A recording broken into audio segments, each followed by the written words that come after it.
पाठ 10 वाक्य सेंटेंस। वाक्य उड़ाई रमन ने पतंग, मम्मी ने सिली कमीज वीर की। क्या इन वाक्यों में कही गई बात स्पष्ट हो रही है? नहीं ना। अब इन वाक्यों को पढ़िए। रमन ने पतंग उड़ाई, मम्मी ने वीर की कमीज सिली।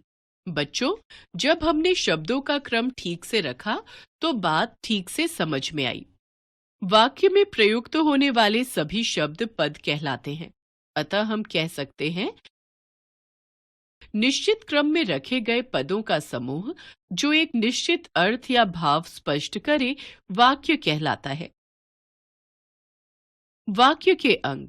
वाक्य के दो अंग होते हैं, उद्देश्य, विधेय। उद्देश्य वाक्य का वह भाग जिसके बारे में उसमें कुछ कहा जाता है वाक्य का उद्देश्य होता है। जैसे पिताजी अखबार पढ़ रहे हैं।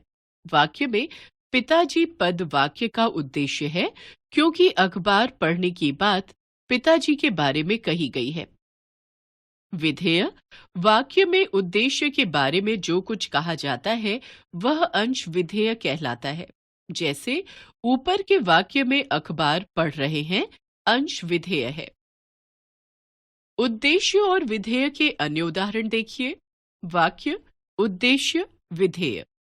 लड़का खाना खा रहा है, लड़का खाना खा रहा है।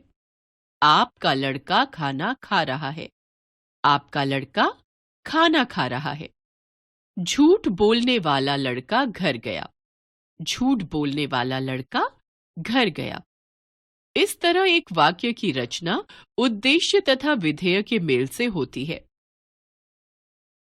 एक बार फिर से, निश्चित क्रम में रखे गए पदों का समूह जो निश्चित अर्थ या भाव प्रकट करे वाक्य कहलाता है।